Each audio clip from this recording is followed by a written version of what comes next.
everyone. Thank you for joining us this afternoon. Again, for those of you just logging on, I'm Jennifer Walsh, a Senior Media Officer with the National Academies of Sciences, Engineering, and Medicine. This is a public briefing for the recently released report, Mental Disorders and Disabilities Among Low-Income Children. For those of you not familiar with the National Academies of Sciences, Engineering, and Medicine, we are a private nonprofit institution that provides independent, objective analysis and advice to the nation to solve complex problems and inform public policy decisions that are related to science, technology, and medicine. The academies actually operate under an 1863 congressional charter to the National Academy of Sciences, and that charter was signed by President Lincoln. So for each requested study, panel members are chosen for their expertise and experience, and they serve pro bono to carry out the study statement of tasks. The reports that result from the study represent the consensus view of the committee, and the reports must also undergo external peer review before they are released. And this report went through all that process. I have with me several members of the committee to discuss the report's findings and conclusions. But before we introduce the committee, I want to go over a few technical aspects of the webinar. The audio for today's event will be streamed through your computer speakers. After the opening remarks, we will begin to take your questions through a Q&A box located at the lower right-hand corner of your screen. All you have to do is simply type in your question in the box at any time and click Submit. And we ask that you please leave the box set to send your question to all panelists. Also, if you have any technical issues during the event, please contact WebEx technical support at 1-866-229-3239. Once again, the WebEx technical support number is 1-866-229-3239. So joining us today are several members of the committee that wrote the report. First, we have Dr. Thomas Boat. He is chair of the committee and professor of pediatrics and dean emeritus at the College of Medicine at Cincinnati Children's Hospital Medical Center at the University of Cincinnati. Also joining us is Kimberly Hoagwood. She is vice chair for research in the Department of Child and Adolescent Psychiatry at the School of Medicine at New York University. Next, we have Kelly Kelleher. He is a professor of pediatrics and public health at the College of Medicine and Public Health at Ohio State University. Also joining is Dr. James Parent. He is a professor of pediatrics and chair at Massachusetts General Hospital and Harvard Medical School. In addition to the committee members, we also have Joel Wu, who is study director for this report. So we'll start off with the committee members summarizing the report, and then we'll open it up to any questions you have. But please note that this webinar is scheduled to last for 1 hour unless we run out of questions beforehand. And with that, I'll turn it over to Dr. Boat. Thank you, Jennifer. It's a pleasure to be able to bring this report to interested parties.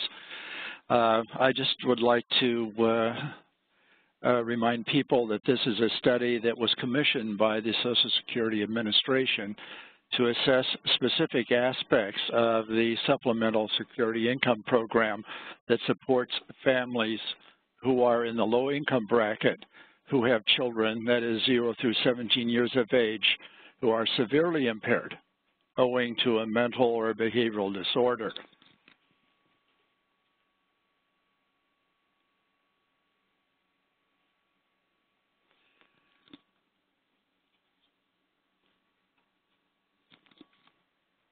We are going to provide some background information for the specific task that we were given by the Social Security Administration. We will be giving you a high-level report. The report is long. It's probably going to come out at about 300 pages. There are many tables and gathered data, but also generated data that I think a number of you may want to look at because it's a rich source of information about the SSI program, especially as it's applied to children with mental disorder-related disabilities. We will hit the highlights of our key messages for the report, and at the end also share with you some of the things that we reported back to the SSA in terms of considerations for program improvement in the future, recognizing that the program is really well run at the present time. So why did the study happen? Well, I think people began to understand that the numbers of children receiving disability benefits for mental disorders has been increasing. And this has been true for actually several decades, but I think that the particular interest has been generated over the last 5 to 10 years. There was a press coverage that started in the Boston Globe in 2010. A series of articles under the title "The Other Welfare" was published and called into question SSI benefits in terms of whether they were going to truly deserving families on the one hand, and whether they were helpful or actually harmful in the long run. This story was picked up by NPR and by the New York Times, and then also got congressional interest and attention. In 2011, a congressional hearing was held by the Human Resources Subcommittee of the Ways and Means Committee of the House, and this led to a report from the Government Accounting Office, the GAO, which came out in 2012 and reported on growth of the SSI program for children or families of children with mental disorders for the first decade of this millennium. The GAO report was not as extensive as the one that you are going to hear about today, but in fact its conclusions were not different from those of the report that we have just published. They found a 60% increase in recipients over the first decade of the millennium. On the other hand, they did include speech and hearing, and as you'll hear later, we did not in our analysis. They also really did not look at the effect of poverty on the prevalence of mental disorders and the SSI benefits for children with mental disorders. So the report that you're going to be hearing today really is considerably more extensive than came out from the GAO. So what was the issue? Well, the Social Security Administration was getting a lot of questions about why were there increasing numbers of children that were receiving benefits for mental disorders. And the Social Security Administration really wanted to know whether the growth in their program was different from the numbers of children who are being diagnosed with mental disorders and disabilities related to mental disorders in the country as a whole. So the IOM was engaged to address this specific question, that is, what are the trends in the prevalence of these mental disorders and related disabilities.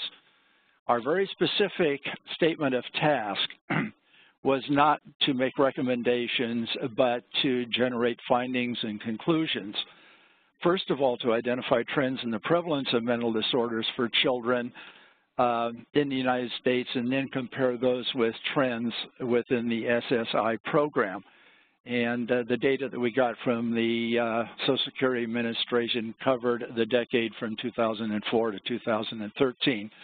They also asked the committee to provide an overview of the current status of diagnosis, recognizing that diagnosis isn't standardized for these mental disorders in many cases. They also wanted to know what current treatments were and what the results of the treatment might be. And they also were interested in degree of impairment for the mental health disorders that we looked at. So we, in fact, did a high-level overview that responded to that statement of task.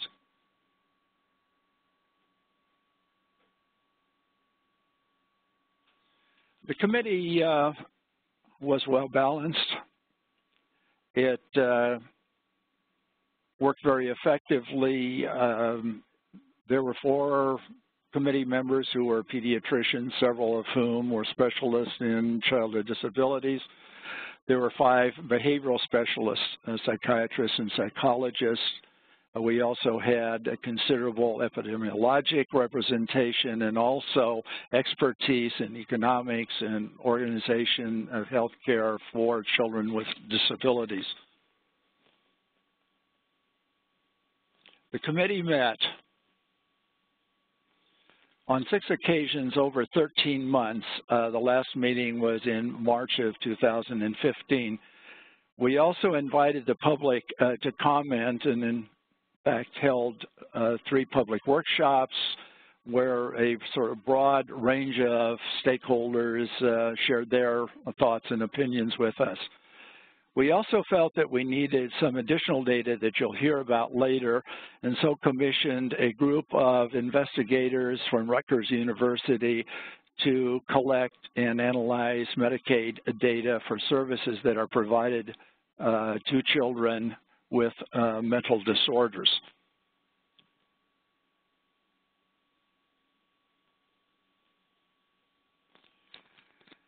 Our report, as I said before, is fairly lengthy. It was broken into 4 different sections or parts. The first of these was background and context, to understand the SSI program, and in particular to understand the relationship of poverty to disability in children in our country with mental disorders. We also addressed what SSI data really means as we collected those data, and we had to understand so that we could interpret those data in the best possible way for the public.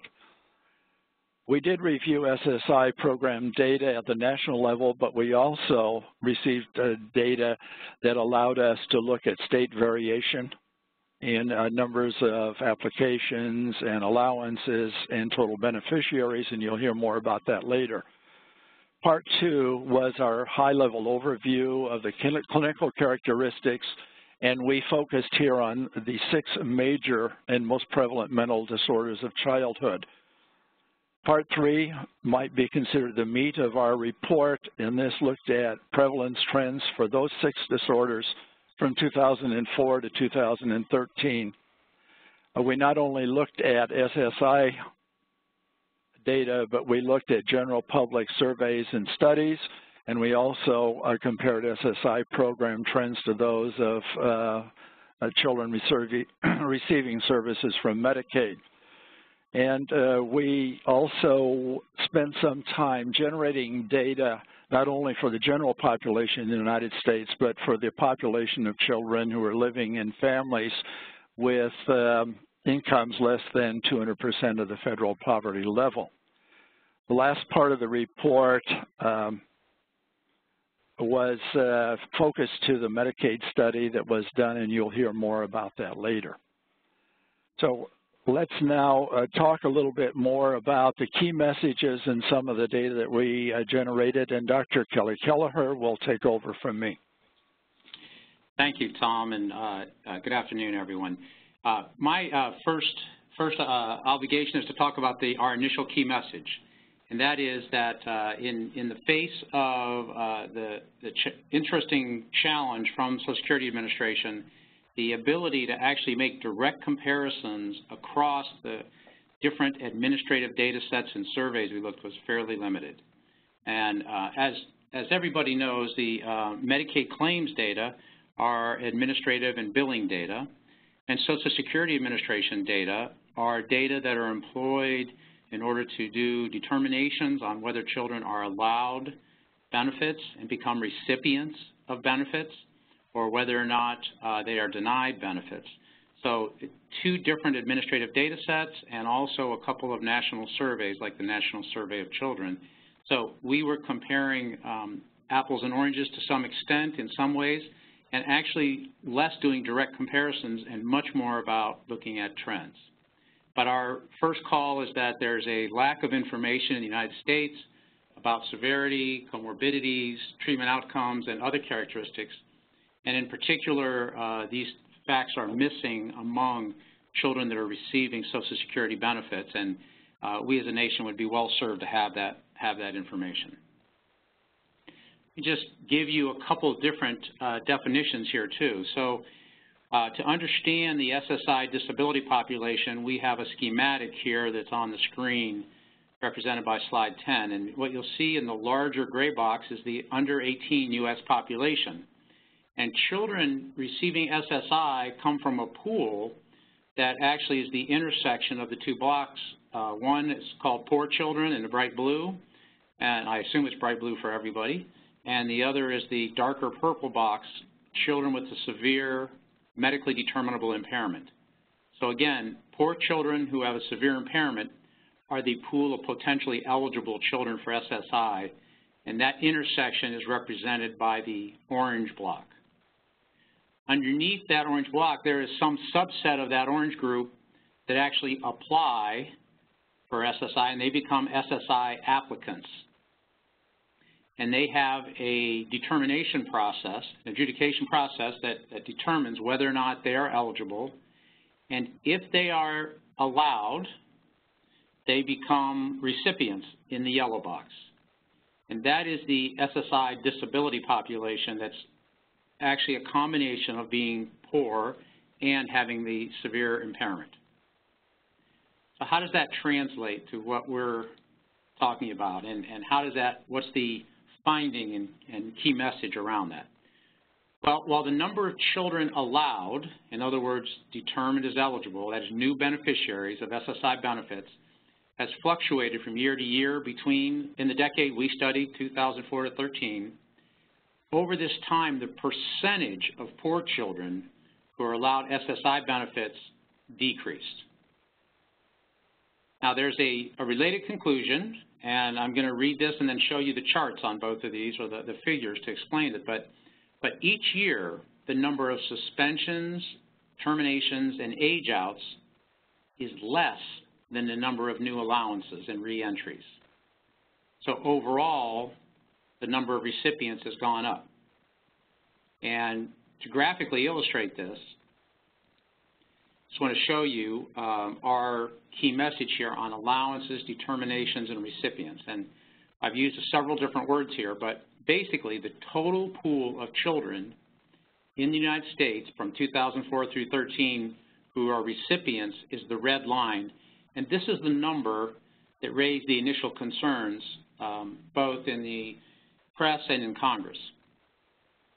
The number of determinations or assessments is the purple line in the middle.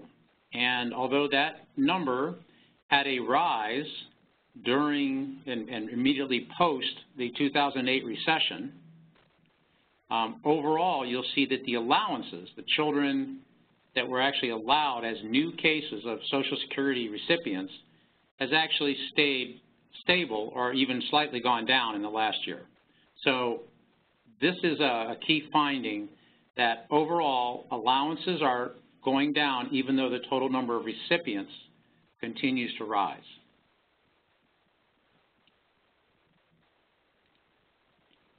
The related key message to that is related to the actual class of mental disorders. And so that previous slide was the overall, and here is the rate per 100,000 children in the United States.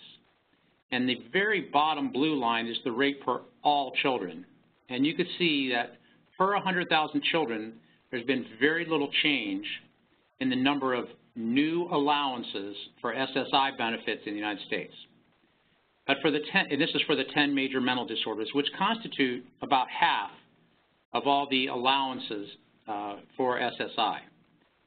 But you'll see that if you add the different levels of poverty, it's continued to decline over time. Even though we've had more children in poverty, the rate of new allowances has declined from 2004 to 2013 across every poverty class. Below 100%, the top line. Children at or below 150%, the purple line in the middle. And the aqua line, the rate at 200%. So for mental disorders, per 100,000 children living in poverty, which has gone up in the last few years, the overall allowance rate has gone down. And this actually, this slide is a busier slide. It's the allowance rate for individual mental disorders.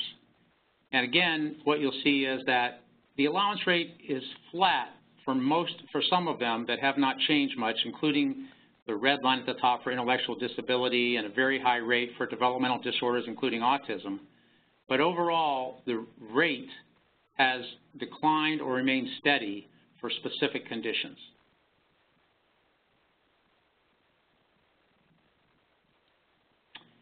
And this leads to another graphic just to explain to you exactly how this is working. The total child allowances are the new cases that are flowing into that yellow box that we talked about earlier, which is the intersection of cases that were in the poverty box as well as in the severe impairment box and applied and were determined eligible or allowed, and they become the total child recipients.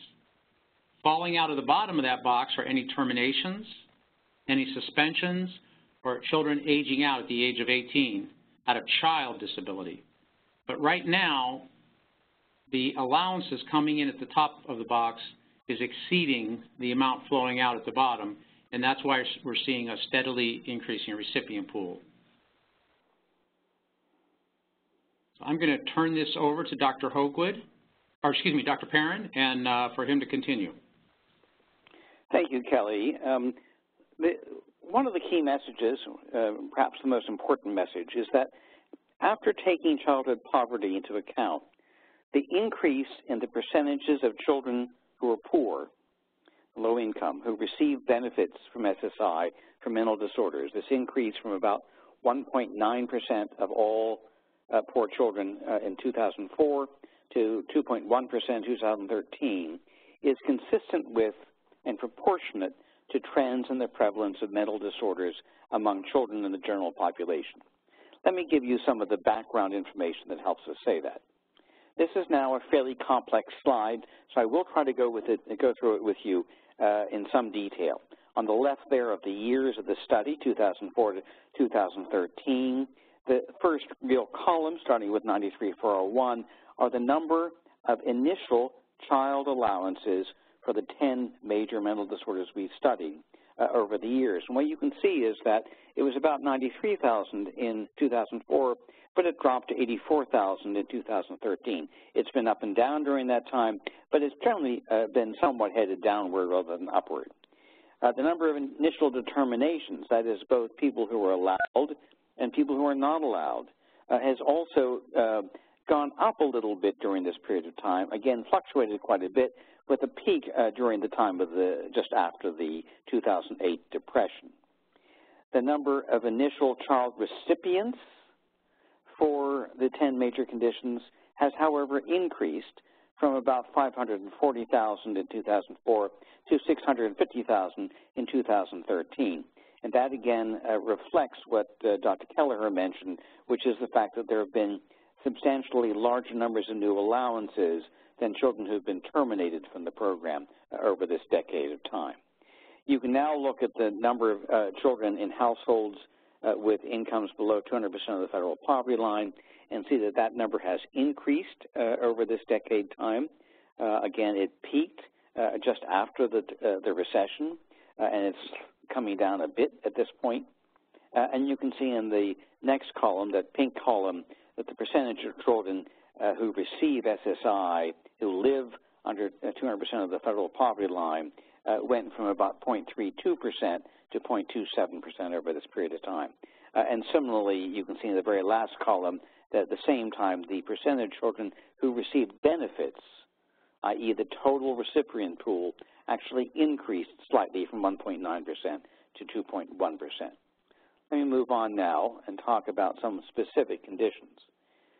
If you look at attention deficit hyperactivity disorder, which is one of the more common diagnoses that we find in the Social Security Administration data, what you can here again see is that the top line, which is the one that is swinging up from 0.5% to 0.7% over time, is actually the number of children who are receiving SSI under the percentage of children living under 200% of the federal poverty line who are receiving SSI benefits for ADHD.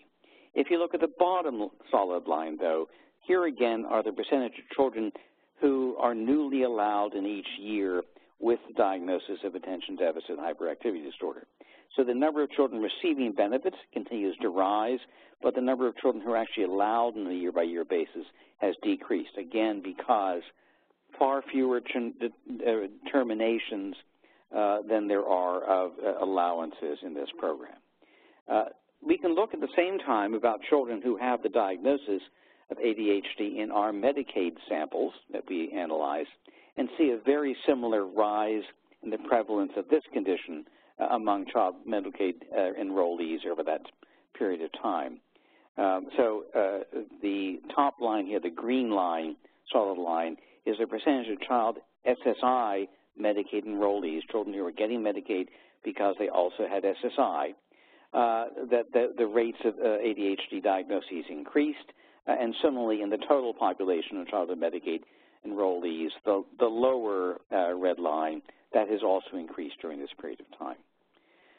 We do know, and this was replicated in our studies looking at ADHD prevalence rates by poverty, that again, over this period of time, the gap between lower income children and all children increased. That's to say, there are higher rates, higher prevalence of ADHD in lower income children nationally than there are in middle income children as shown in this slide. So poverty is associated with higher rates of ADHD.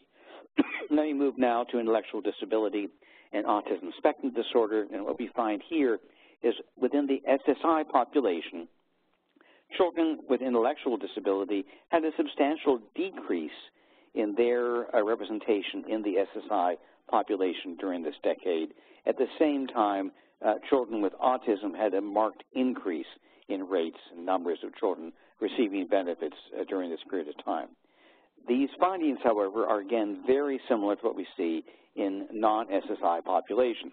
Here you can see that children with autism spectrum disorder, using data from a major study done by the CDC in Atlanta, had a marked increase in rates of ADHD during this time, whereas at the same time rates of intellectual disability actually substantially decreased. Very similar findings to what we have in the SSI population.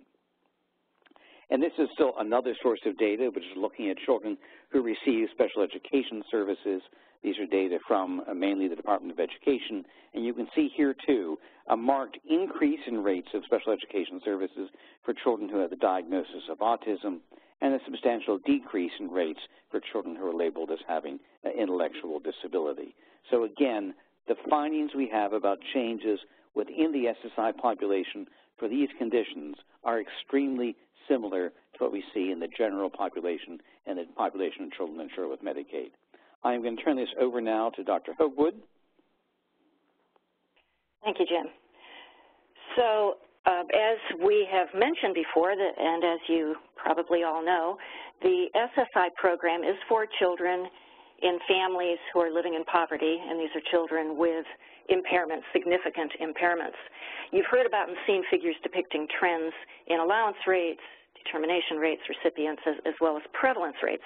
We felt it was important to look as well at trends in child poverty because it is well known that poverty is a factor, a risk factor for disabilities. It's a risk factor for a number of health conditions, including children's disabilities, and by the same token, child disability is a risk factor for poverty. It adds additional stressors to what families need to do. So what we did find was that, in fact, poverty is an important factor, and that the poverty rates may be one of the most influential factors that are responsible for some of the changes observed in the SSI program. The slide here has two components to it, and basically what it is depicting is that there is a relationship between the economic recession that led to additional families being in poverty and the rates of allowances and determinations. So on the left, you see the higher line, the red line, is the determination rates, and the lower line is the allowance rates. And you see after 2008, from 09, 10, 11, and 12, that there were increasing rates of both determinations and allowances. Similarly, if you look to the right, you will see the rates for children under 200% federal poverty line as well as under the 100% poverty line. So in other words, poverty and the mental disabilities track one another, and they are related to one another. You have also heard us talk about the issue around how many children are being served and some of the challenges in developing prevalence estimates based on the different types of data to which we had access.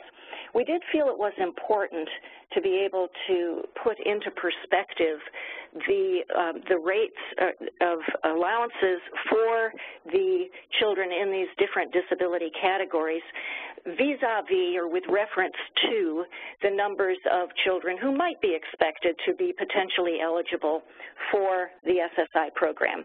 So what you see here is for two of the conditions, ADHD on the left and autism spectrum disorder on the right, you see the estimates based on the same scaffolding that Dr. Kelleher had presented earlier. So the gray box is the under 18 population, the blue box are children in households under 200%, and then you see the pool of potentially eligible children with ADHD, and then the yellow box are those that are actually receiving it. And basically what we're seeing is that about 15% of children with moderate to severe ADHD in low-income families were recipients of SSI. And similarly on the right, we see that 47% of children with moderate to severe autism spectrum disorder in low-income families were recipients. Across the board for the conditions that we looked at, we did see this discrepancy. And, you know, the discrepancy suggests that there may be a pool, a reservoir, if you will, of children who are potentially eligible who are not receiving the benefit.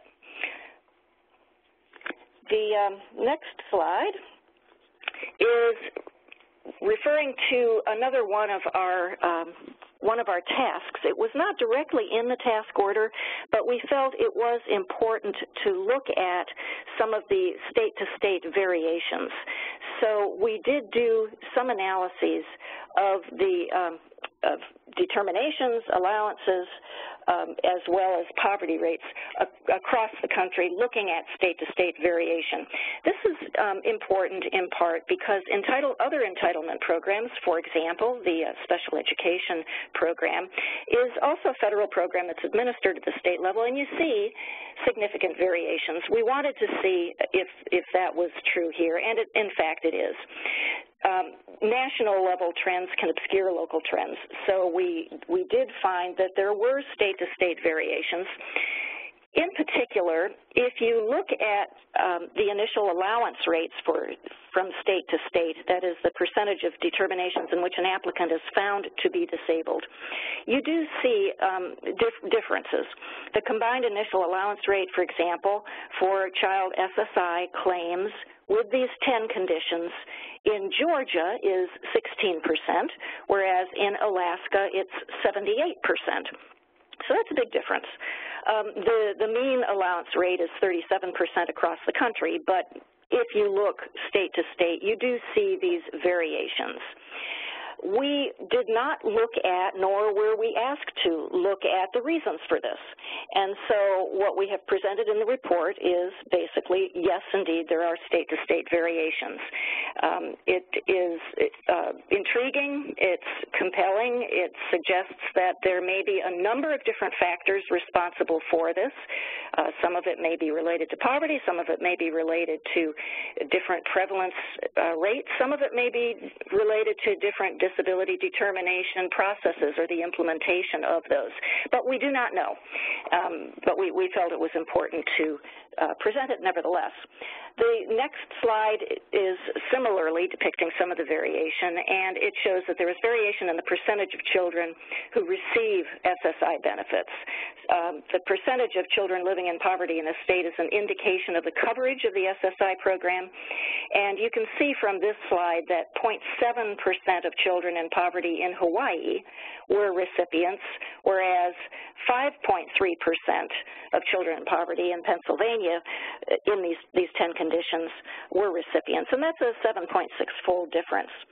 So, the message is, yes, there are significant state-to-state variations, and we do not know why that is the case.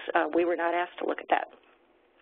Okay, just to wrap it up, two final key messages, which are basically considerations for the future. This one is basically about the SSI data, or the data that are collected by Social Security on this program. And there were some challenges that we faced in being able to look at things such as comorbidities among these children. And as we know, children with mental disorders often have comorbidities. In fact, comorbidity is more the norm than the exception. We weren't able to look at that. The way in which impairment was defined and implemented was not something we could look at in depth. And so we believe that it would be very important to expand the data collection and analytic capacities of SSI to be able to look at the data with greater complexity. And basically, the rationale for that is that better data drives better decisions. So that is one of our considerations for the future. And there was one other. And the other one is that there are some policy issues that it would behoove those who are in policy positions to think about and look at. And this includes things such as improving methods for evaluation of impairment and disability. And one of the reasons for that is that the SSI program may not be taking advantage of the improvements in the conceptualization and measurement of impairment and disability. There have been a number of changes and a lot of thoughtful attention given to the way in which disability is conceptualized and measured. So this would be one suggestion for the future. A second one is to look more specifically at the effect of benefits of these income benefits on children's development and the course of their development over time for children with mental disabilities. There have been a couple studies, but really just a handful, that look at the effect of family income that suggest that raising the families above the poverty line may have a beneficial effect on mental disorders of children. So this would seem to be a very important issue for this program. And then finally, as I mentioned before, the state-to-state variation is something that is intriguing, compelling, and would benefit from further analysis. I am going to now turn it over to Joel, and I believe that we are going to entertain questions at this point. Thank you, Dr. Hogewood. This is Joel Wu. I was the study director for this committee. We'll give the participants a few minutes to type in any questions if you have any questions. I think you can either send them privately or also make them public. We'll give you a few minutes to ask any questions, and if not, then we'll perhaps ask some general questions so the committee can elaborate on the study. Otherwise, we'll wrap it up. Thanks. We did receive one question about folks asking about availability of the slides from the webinar, and we'll try to make those available on the website that you see listed there. There's the report as well as some additional resources for that report are available on that link.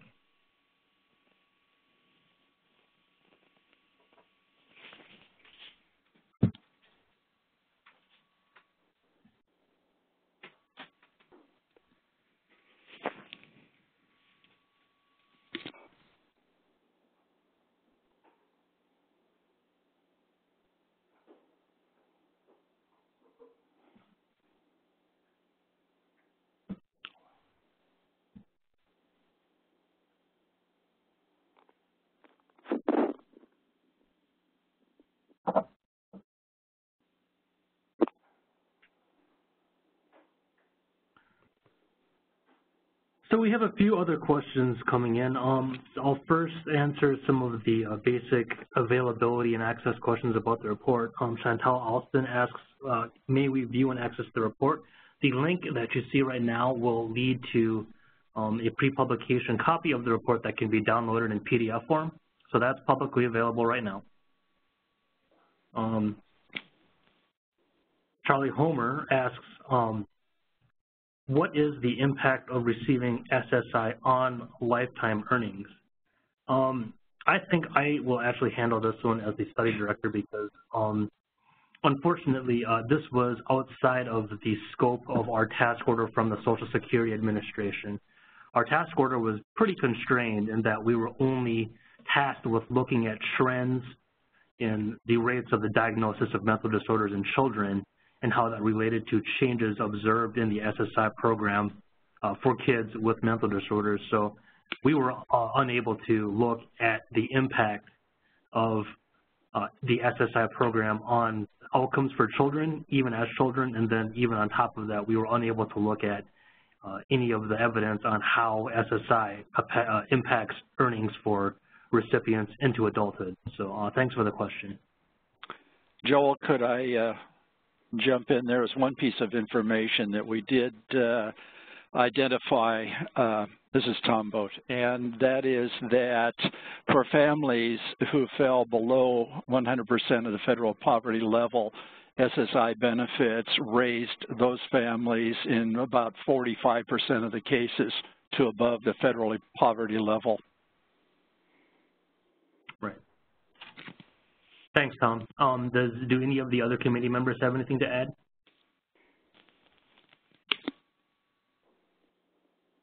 Okay. Looks like we have a few more questions. I will jump to Kim Riley's questions. So I think, in layman's terms, in the opinion of the committee members, I think is the follow-up question. Why should Title I schools and districts find this report useful? I think I'll hand this one off to Jim or Kelly. Do you guys have thoughts on why schools and districts should find this report useful?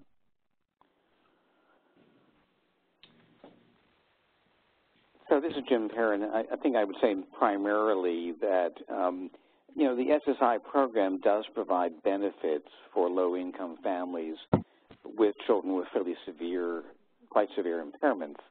Those children will, of course, also be receiving some of the services in schools. And I think one of the things we found in the study and in the report is that there are many children, there seem to be a substantial pool of children who are likely eligible for benefits who aren't really receiving those benefits. So among other things, schools can play a role in helping to identify those families and, importantly, just letting parents know of the availability of these resources if the child has quite severe disability.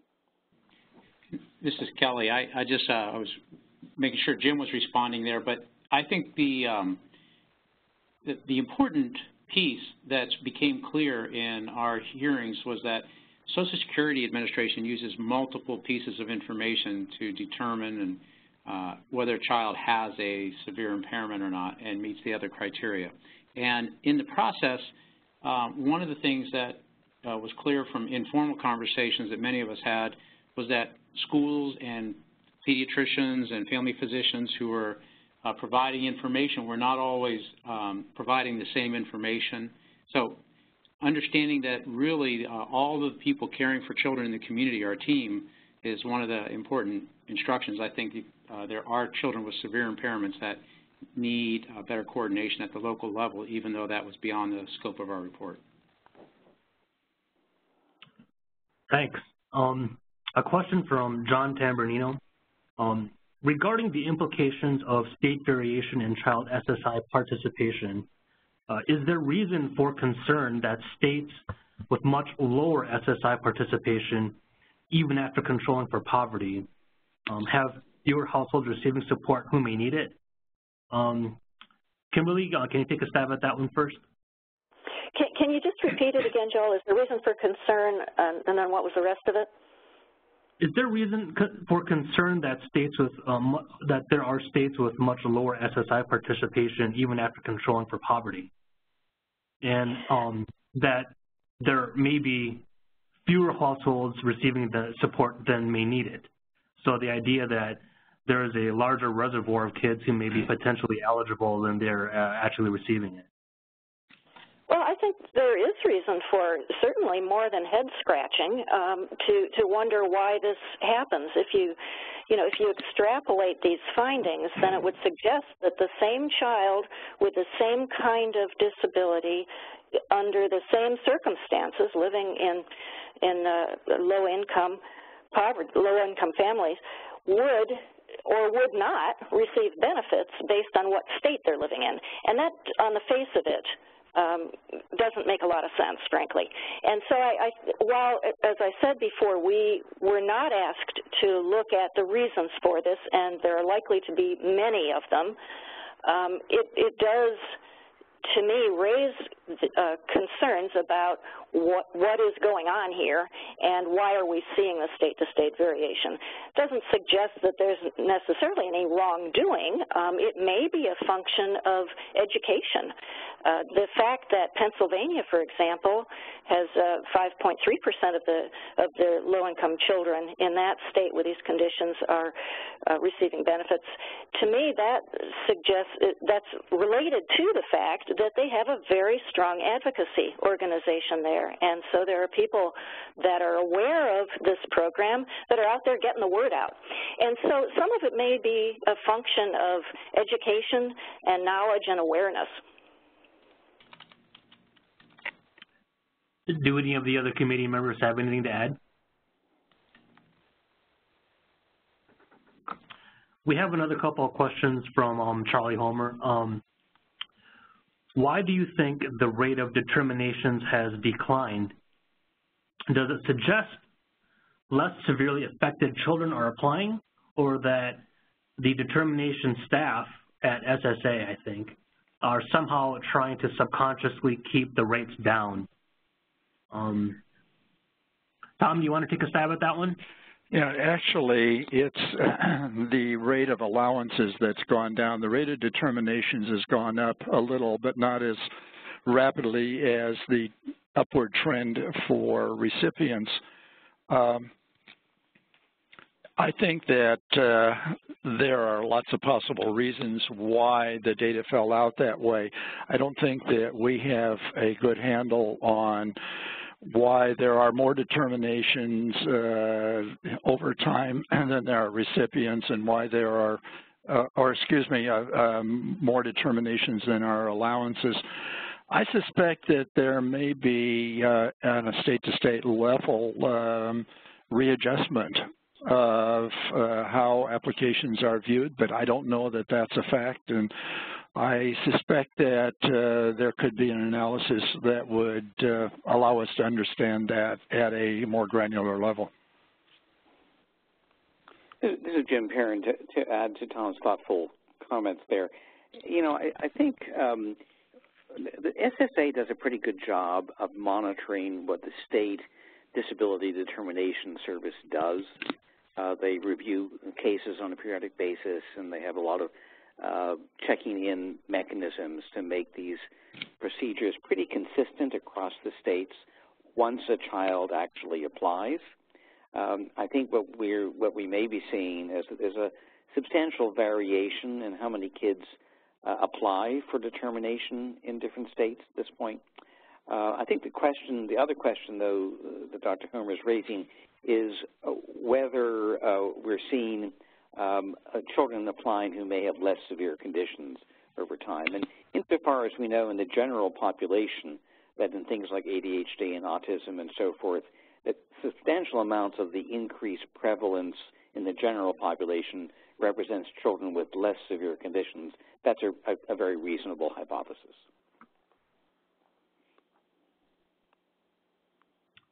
Great, thanks. I'm going to loop back to a question that I had missed earlier, also from Charlie Homer.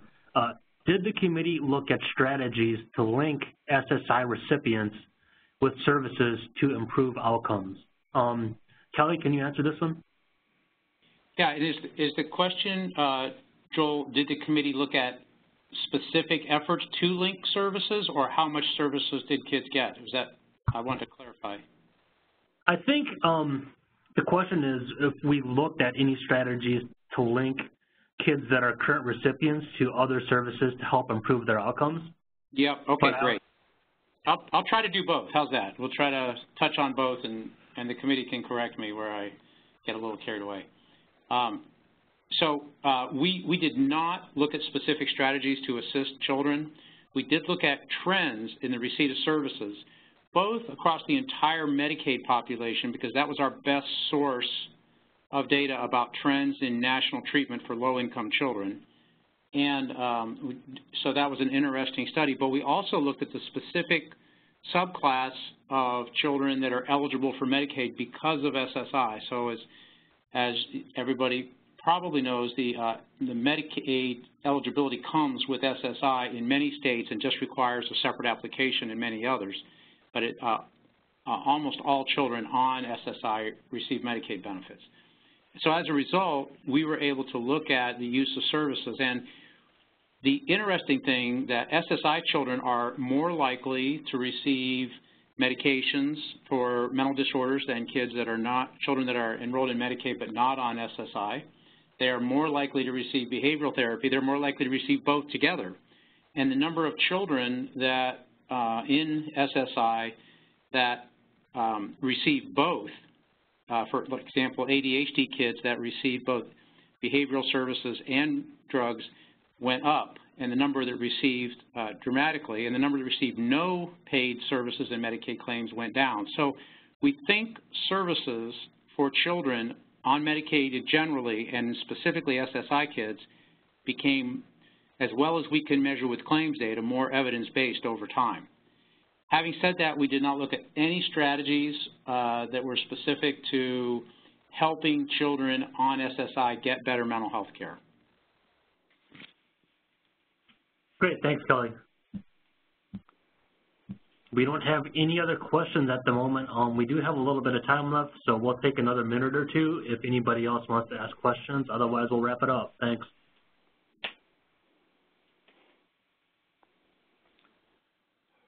This is Jim Parent. I just might say that what Kelly was just saying, that one of the more interesting findings of the Medicaid analyses was really a dramatic increase in rates of treatment of all kids on Medicaid with mental health conditions over this period of time. We've all been concerned about kids not getting services, not getting both medication and psychological services, and yet these data would imply that there has been a substantial uptick for both for all Medicaid kids, including those with SSI, over this period of time. That's a very positive finding. This is Tom Boat. Another finding of interest to me was that the prevalence trend for SSI recipients for non-mental health-related conditions, such as asthma, went up at a rate that was equivalent to that for the mental health conditions, so that even though our focus was on mental health-related disability, there was an increase in the prevalence trend for other SSI benefit conditions.